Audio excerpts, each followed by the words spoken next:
Certains auteurs ont été pour moi des guides, mais plus que ça, ils ont accompagné ma vie, des fois avec une phrase, avec une façon de voir le monde et qui a débloqué chez moi une liberté profonde. Et je me souviens de Solzhenitsyn qui disait à un moment donné que dans cette période où il vivait, où le mensonge d'État était énorme, il se sentait complètement impuissant et en fait, il avait trouvé sa force avec l'idée simple. Dans un monde de mensonges, eh bien, le mensonge ne passera pas par moi. Je ne mentirai pas. Je le nourrirai pas. Et dans ce monde aujourd'hui où on perçoit souvent le mensonge, eh bien, comment on peut dire il passera par moi? Quels sont les outils qu'on a pour être un résistant du monde? Eh bien, on a les mots.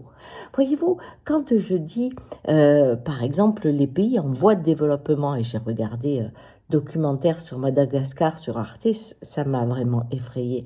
Mais en voie de développement, vous voyez, ils sont sur la voie du développement, la voie, pas le développement. Quand vous dites l'évasion fiscale, oh, le mot évasion, hein, c'est une notion de liberté.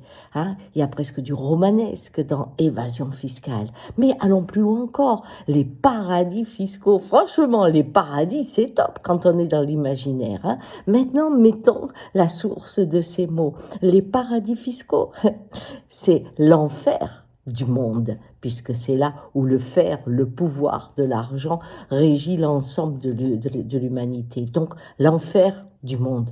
L'argent part dans l'enfer du monde. Si je dis l'évasion, non, je pense le crime légal. Vous voyez, ça change plutôt que l'évasion, on est dans le crime légal. Et si je pense pays en voie de développement, je pense dans l'impasse pour notre développement. Et là, tout d'un coup, le monde devient beaucoup plus clair. Hein. Il y a l'impasse du développement, c'est-à-dire là où il y a des ressources, on les tient bien dans l'impasse, on y met nos poubelles et tout le reste, on leur met des dictateurs qu'on paye comment? Et bien avec le crime légal qui va dans l'enfer fiscal. L'enfer fiscal, le fer du monde, le fer de lance de notre destruction et de la pauvreté et de la famine. Alors mettons des mots justes pour que le mensonge, peu à peu, faiblisse dans les esprits. Croyez-moi, tout commence par bien définir l'acte que l'on vit. Ciao!